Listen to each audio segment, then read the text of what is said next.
사사기 9장 말씀에 보면 어떠한 말씀으로 시작되어지냐 그러면은요, 사사기 9장 말씀은 흑암이다라고 시작합니다. 흑암과 사망의 그늘에 앉아있다, 이렇게 시작을 하고 있습니다. 9장의 시작은 흑암과 사망의 그늘에 대한 시작입니다. 그렇지만 오늘 나와 있는 것처럼 6절과 7절 말씀에서 이 흑암과 사망의 그늘이 역전을 합니다. 그 시작이 무엇이냐 그러면은 한 아이 그리고 한 아들이 있다라고 말씀합니다. 그러면 사망의 그늘과 흑암을 역전시키는 한 아이와 한 아들의 모습이 누구를 말씀하는 걸까요? 예수 그리스도를 말씀하고 있는 것입니다. 바로 그렇습니다. 저와 여러분들의 사망의 그늘과 흑암을 역전시키시는 한 아이와 한 아들은 오직 예수 그리스도이심을 믿으시기를 바랍니다.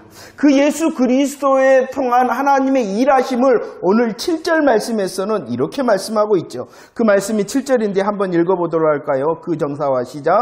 그 정사와 평강의 더함이 무궁하며 또 다윗의 왕자와 그의 나라에 군림하여 그 나라를 굳게 세우고 지금 이후로 영원히 정의와 공의로 그것을 보존하실 것이라. 만군의 여호와의 열심히 이를 이루신다라고 말합니다. 하나님께서요, 우리를 향한 사망과 그늘, 흑암이 있다 하더라도 예수 그리스도를 통하여 역전하심을 믿으시기를 바랍니다.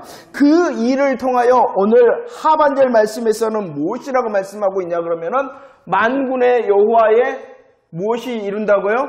열심히 어떻게 한다?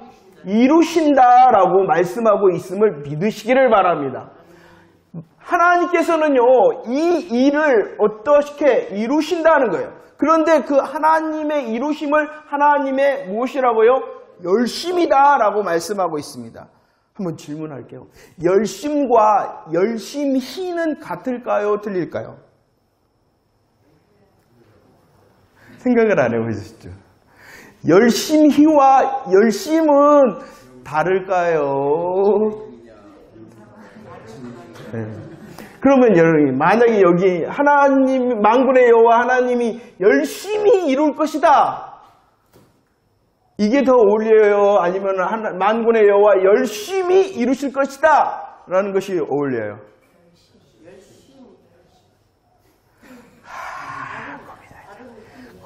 그러니까 말씀을 읽을 때는 고민하면서 읽어야 돼. 하나님께서 만군의 여호와라고 표현하는 것도 왜 그런지를 알아야 돼. 만군의 여호와라는 것은요, 전쟁의 하나님을 말씀하고 있는 것입니다. 만군, 수많은 만군의 여호와시다. 전쟁의 하나님이라는 것이에요. 전쟁의 하나님은요, 어디에서 왜 전쟁의 하나님이라 말씀하실까요?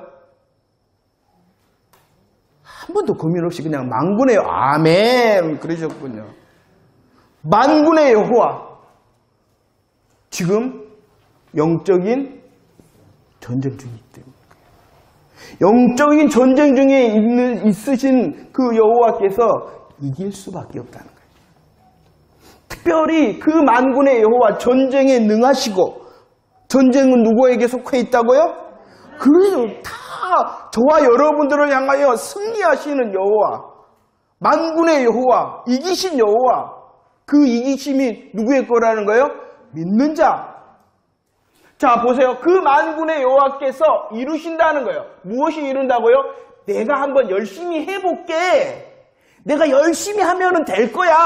라는 것이 아니라 이루심을 확정하는 열심, 명사를 말씀하고 있음을 깨닫기를 원합니다. 하나님께서는 열심히 해서 이루시는 것이 아니라 이미 이루시는 분이심을 믿으시기를 바랍니다. 그 이루심을 하나님의 열심히 증거하고 있다는 사실이에요. 이것이 저와 여러분들을 향한 성경의 큰 내용이라고 말할 수가 있지요. 이 열심은요, 계시록 21장 6절 말씀에서는 이루었다 이렇게 말씀합니다. 계시록 21장 6절은요, 완성을 말하는 것이요, 완성. 자, 조금 고민을 한번 해보도록 하겠어요. 성취하심과 완성하심이 있어요. 성취하심과 완성하심. 고민이 되죠. 저게 뭐지? 성취하심과 완성하심이 있어요. 구원의 역사는 어떻게 하셨냐? 이미 성취하셨어요. 그러나 구원의 완성은 아직 안 했어요. 이해가 되겠어요? 그래서 성경을 보면은 구원을 이루라라는 말씀이 있는 거예요. 저와 여러분들은 이미 예수 그리스도의 십자가의 보혈을 믿는 순간 구원 받으심을 믿으시기를 바랍니다. 아니, 저와 여러분들은 구원을 받았는데 무슨 또 구원을 이루라는 거예요? 뭐 하기 때문에? 완성이 있기 때문에 그러는 거예요. 완성이 있기. 이 완성이라는 것은요, 완벽하게 이루는 하나님의 새 나라와 새 하늘과 새 땅의 완벽한 완성을 말씀하고 있는 거예요. 이 완성은 언제 될까요? 그러죠. 재림의 날 되는 거예요. 재림의 날.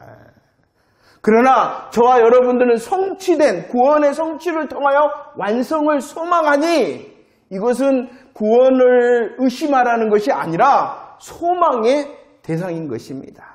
이해가 되십니까? 좀 다른 데로 갔어요. 자, 보세요. 흑암과 사망의 그늘에 앉아있으나 한 아이와 한 아들을 통하여 여호와의 열심히, 만군의 여호와 열심히 이루신다는 것이에요. 그것이 바로 계시록 26장에서는 그 열심의 완성이 이루었도다 라고 선언을 하시게 될 것이다. 저와 여러분들에게 말씀하고 있는 거예요. 그러면 만군의 여호와 열심히 이루시는 이것이 무엇이냐는 것이, 이것이 무엇을 이루신다는 거냐, 무엇을 이룬다는 거냐. 요한복음 5장 17절 말씀 읽어보도록 할까요? 시작. 예수께서 그들에게 이르시되 내 아버지께서 이제까지 일하시니 나도 일한다 라고 말합니다.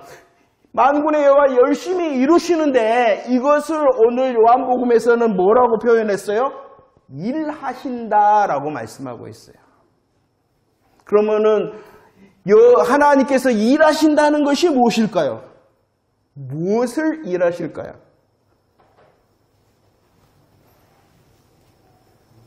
저와 여러분들의 구원을 위해서 일하신다는. 우리들이 지금 말씀의 훈련을 하고 있잖아요. 언약을 하셨습니다. 언약하셨을 뿐만 아니라 그것을 맹세하셨습니다. 언약과 맹세의 가장 큰 핵심이 뭐냐 그러면은 예수 그리스도를 통하여 저와 여러분들을 죄와 사망, 흑암과 사망의 그늘에 앉아있음을 해결하시는 구원의 역사를 이루시는데 이것을 이사야에서는 만군의 여호와 열심히 이루신다 이렇게 말씀하시고 그것을 요한복음에서는 뭐 하신다? 지금까지 일하신다 이렇게 말씀하고 있는 거예요. 저와 여러분들의 무엇을 위해서? 구원을 위해서라는 것입니다. 십자가를 믿으면 구원이 어떻게 되었다고요? 성취가 되어져 있는 거예요. 그러나 그 성취뿐만 아니라 하나님께서는 무엇을 위하여? 완성을 위하여 지금도 일하심을 믿으시기를 바랍니다. 물론 이 일 가운데 포함된 것이 구원뿐만 아니라 저와 여러분들의 삶의 승리도 바라고 있는 것입니다. 그러나 이것을 너무나도 적극적으로 해석해서는 안 되는 거예요. 너무나도 적극적으로 해석한다는 게 뭘까요? 날 위해서 다 해놓으셨어. 이런 거. 물론 다 해놓으셨죠. 그러나 그 적극이 이 구원과 승리를 벗어나서는 안 되는 것입니다. 이해가 되십니까? 다음에 이제 또 이 본문이 나오면 더 깊게 설명하도록 하겠습니다. 이 만군의 여호와 열심히 이루십니다. 일하십니다. 저와 여러분들의 구원을 위하여 이 일을 하심을 믿으시기를 바랍니다.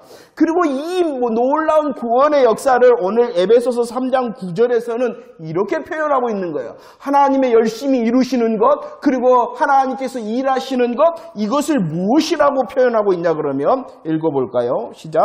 영원부터 만물을 창조하신 하나님 속에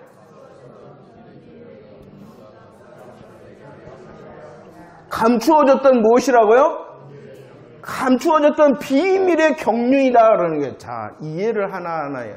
경륜이라는 것이 뭘까요? 경륜 이렇게 때우면은 이상한데 이렇게 한번 해요. 어떤 있는 사람한테 연배가 있는 사람, 저 사람은 경륜이 있어. 전혀 안 들어본 것처럼. 경륜이라는 말이 굉장히 중요한데. 저 사람에게 경륜이 있어. 그런 말 들어본 것 같아요. 성경 굉장히 중요한 단어예요, 이게. 경륜이라는 말이. 이것이 무엇이냐 그러면은요, 이것이 무엇이냐 그러면은, 그래요. 33장 2절과 3절. 에레미야 33장 2절과 3절. 거기 딱 나왔어요. 한번 읽어볼까요? 시작. 이를 행하시는 여호와, 그것을 만들어 성취하신 여호와, 그의 이름을 여호와라 하는 이가 이와 같이 이르시도다. 너는 내게 부르짖으라. 내가 내게 응답하겠고 내가 알지 못하는 크고 은밀한 일을 내게 보인다. 여기에 경륜의 의미가 있어요. 경륜이 있다라는 것은 이 일을 뭐한다? 계획하고 그 일을 어떻게 한다?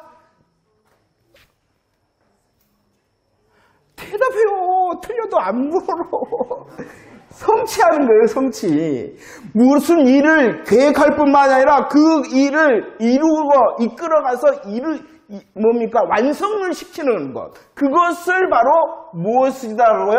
경륜이 있다라고 말씀하는 거예요. 이해가 아직 안 된 거예요? 저 사람 경륜이 있어라는 것은 이 일을 완성시키는 그런 능력이 있다는 것이에요. 계획할 뿐만 아니라 그 일에 대하여 책임감을 가지고 이루는 것, 열매 맺고 완성시키는 것, 그것을 바로 경륜이라 이렇게 말하고 있는데, 그런데 그 하나님의 경륜을 계획하고 성취하셨다. 무엇을 계획하고 성취하셨다는 거예요? 하나님의 경륜의 중심이 뭐예요? 저와 여러분들의 구원이라는 것입니다. 구원이라는. 그런데 그것을 경륜을 뭐라 그랬어요? 감추어졌던 비밀이다라고 말씀하고 있는 것입니다. 구약에서 하나님께서 창세기 3장 15절 여자의 후손이라는 복음을 말씀하셨어요. 그러나 그 복음은 저와 여러분들이 깨달았기 때문에 여자의 후손은 예수 그리스도시다 이렇게 말하지, 그 복음에 대해서는 뭐라는 거예요? 감추어진 비밀이었다라고 말하는 것이에요.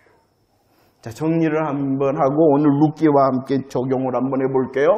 흑암과 사망의 그늘에 앉아 있었습니다. 누가 역전시킨다고요? 한 아이와 한 아들 대신 예수 그리스도께서 역전을 시키십니다.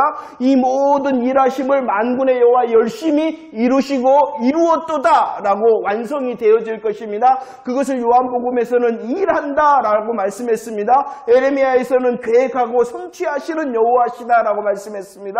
그 다음에 에베소서에서는 감추어졌던 비밀의 경륜이다 라고 말씀합니다. 이 모든 것을 한마디로 하면은 무엇이라고요?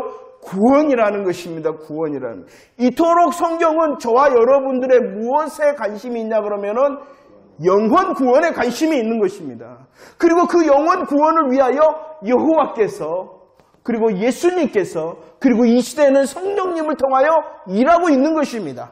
물론 우리를 주목하심이, 우리 한 사람 한 사람을 주목하심이 삶에 대한 주목하심입니다. 우리의 삶을 도우시는 여호와 하나님 되심을 믿으시기를 바랍니다. 우리들이 알지 못하고 우리들이 묶여있고 우리들이 답답해하는 그 문제를 해결하기 위하여 주님이 여전히 일하심을 믿으시기를 바랍니다. 하지만 그러지 않을 수도 있잖아요. 그러면은 그 약속이 무엇을 향한 원래의 약속이라고요? 구원을 향한 약속이라고요. 그 모든 일하심과 성취하심과 이루심 비밀의 경륜의 역사가 무엇에 담겨져 있는 거예요? 구원에 담겨져 있는 것이에요. 자, 보세요. 그렇다면 오늘 저와 여러분들이 어디를 봐요? 룻기서를 본다는 것이에요. 그러면 룻기서를 통하여서도 이 놀라운 하나님의 역사, 하나님의 계획과 성취하심, 하나님의 경륜을 봐야 되는 것이에요. 그러면 질문, 여러분들 룻기 들어봤어요? 안 들어봤어요? 들어본 것 같아요. 감사해요. 그러면은 룻기를 통하여 들었던 말씀의 내용이 무엇이었나요? 네, 보아스. 얼레리 걸레리 해갖고 다 아들한테. 무엇인가요? 자, 성경을 제가 그랬어요. 성경 일관성이 있다, 통일성이 있다, 점진성이다 라고 말했습니다. 일관성이라는 것은 통일성과 비슷한 하나로 쭉 가서 모든 것이 하나 되어짐을 일관성과 통일성이라 그러고요. 점진성이라는 것은 점점점 감추어졌던 비밀이 밝혀지는 것을 점진성이라 말씀드릴 수가 있습니다. 룻기는요, 성경 위치상 보면은 룻기가 있어요. 그 앞에는 말씀이 뭐예요? 룻기 앞에는 사사기입니다. 그 뒤에는 무엇입니까? 사무엘서가 이제 나옵니다. 이 룻기의 위치를 우리들은 잘 봐야 됩니다. 성경은요, 하나님의 구원의 역사에 대하여 기록하고 있는 것입니다. 그러면 하나님의 구원의 역사를 이렇게 기록하고 있는 이 룻기가 왜 사사기와 사무엘 사이에 있느냐라는 것입니다. 이것을 연골이라 이렇게 말씀을 드렸습니다. 대부분 룻기의 말씀을 들으면 룻의 효행이 가장 많은 말씀의 대상입니다. 룻이 이렇게 착했다. 니네들도 잘해봐. 이렇게입니다.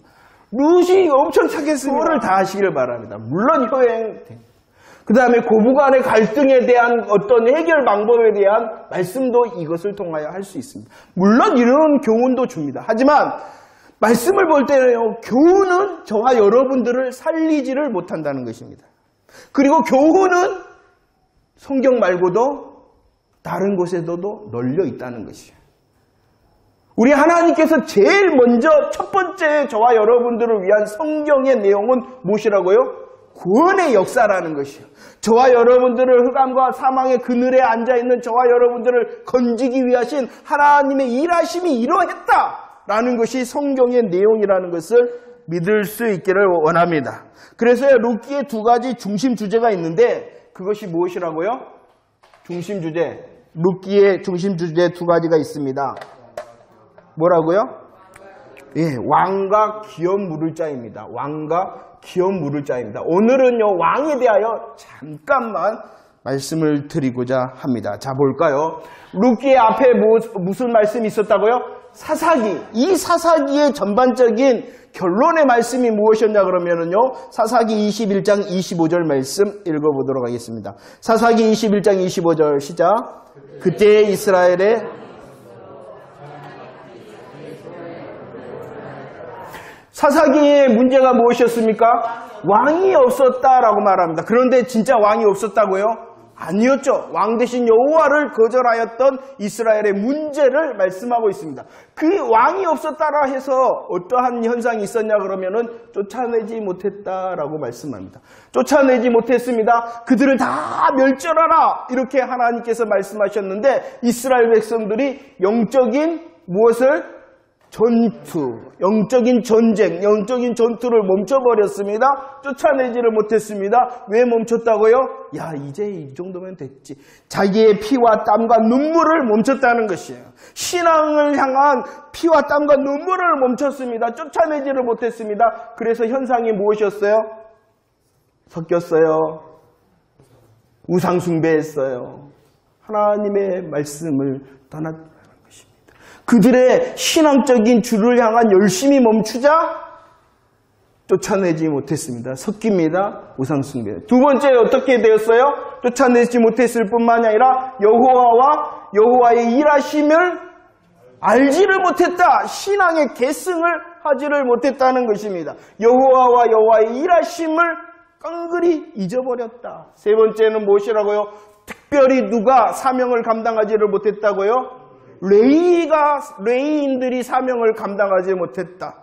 하나님께서 48성읍을 통하여 그들을 흩으셔서 하나님의 신정의 통로가 되어지기를 원해서 레위인들을 세웠는데 그 레위인들이 순기능을 한 것이 아니라 사사시대는 오히려 역기능을 하고 있었다라는 고발을 했습니다. 이것이 바로 왕이 없었다라는 사사기의 캄캄함에 대하여 설명하고 있어요. 그런데 이 사사시대를 배경으로 하는 것이 무엇이냐 그러면은 룻기 1장 1절을 다시 한번 읽어봅시다. 룻기 1장 1절 시작. 사사들이 치리하던 때에 그 땅에 흉년이 드는 유다 베들레헴의 한 사람이 그의 아내와 두 아들을 데리고 모압 지방에 가서 거류하였다. 이 룻기서의 시간적인 배경이 언제였다? 사사시대였다. 깜깜의 시대였다는 거예요. 왕이 없었다라는 자기 소견대로 자기 마음대로 하는 시대, 쫓아내지 못하였다. 신앙의 계승을 하지 못하고 레위인들이 사명을 감당하지 못하는 그 시대의 일을 룻기를 통하여 말씀하고 있는 것입니다. 그런데 그 룻기의 마지막 4장 22절의 결론이 무엇이냐? 한번 읽어볼까요? 시작. 누구를 낳았다? 다윗을 낳았다라고 말씀합니다. 이 다윗이 누구냐는 거예요. 성경에 보면은요, 다윗이 굉장히 많이 나오는데 다윗의 이름이 처음 등장한 곳이 바로 룻기 4장 22절이라는 것입니다. 그런데 저가 그랬습니다. 이것이 바로 사사기의 문제, 사사시대의 문제의 정답이었다라고 말씀했어요. 왜 그러면 이 이스라엘의 왕이 없으므로 자기 소견대로 했어요. 그런데 다윗이 정답이 되냐는 것이요. 이 다윗이 누구예요? 응? 왕이다. 그러면 이 다윗 왕이 왜 사사시대의 정답과 해답이 되는가 한번 살펴보도록 하겠습니다. 사무엘상 16장 6절로 11절 한번 읽어보도록 하겠습니다. 문제를 낼게요. 첫 번째, 두 번째, 세 번째 아들이 나옵니다. 이세의 첫 번째, 두 번째, 세 번째 아들 이름을 외우시기를 부탁드립니다. 그리고요, 이 이세의 아들이 몇 명이 있었는가? 이따가 봐봐. 진짜로 봐봐. 몇 명인가? 두 번째 문제입니다. 세 번째 문제는 무엇이냐 그러면은요, 하나님이 사무엘한테 말한 것이 있어요. 특별히. 자, 봅시다. 문제를 먼저 줬어요. 이제 컨닝을 해야 돼, 잘. 보면서 오픈 테스트 준비 시작. 그들이 오매 사무엘이 엘리압을 보고 마음에 이르기를 여호와 기름 부으심 자가 과연 주님 앞에 있도다 하였더니 여호와께서 사무엘에게 이르시되 그의 용모와 키를 보지 말라. 내가 이미 그를 보려느라. 내가 보는 것은 사람과 같지 아니하니 사람은 외모를 보거니와 나 여호와는 중심을 보느니라 하시더라. 이새가 아비나답을 불러 사무엘 앞에 지나가게 하였다. 이새가 산마로 지나가게 하였다. 이사가 그의 아들 일곱을 다 사무엘에게 지나가게 했다. 이새가 이르되 아직. 자, 봅시다. 첫 번째 이새의 첫 번째 아들 이름이 뭐예요? 엘리압이었습니다. 엘리압. 두 번째 이름이 뭐예요? 아비나답이었습니다. 세 번째는 누구예요? 삼마였어요. 그리고 이 이새의 아들들은 몇 명이었다? 8명이었다. 8명. 7명, 그러죠. 7명까지는 다 지나게 했는데, 마지막 막내가 있었다. 그러면은 이 막내 다윗은 몇 번째 아들이라는 것입니까? 8번째였다는 것입니다. 자, 3명, 4번째, 5번째는 잘 모르겠어요, 저도. 안 가르쳐 줬거든요. 아무튼 7명의 아들이 있는데, 다윗은 몇 번째다? 8번째다. 그런데 오늘 룻기서 4장 22절 말씀에서는 이새는 누구를 낳았다? 엘리압을 낳았다 그랬어요? 아니다. 이새는 누구를 낳았다고요? 이 다윗은 몇 번째 아들인데 이것은 특별한 의미가 있다는 거예요? 없다는 거예요? 특별한 의미를 가지고 있다는 것입니다. 첫 번째 아들을 기록한 것이 아니라 이새는 다윗을 낳았다라는 것입니다. 이 다윗이 누구냐는 것이에요.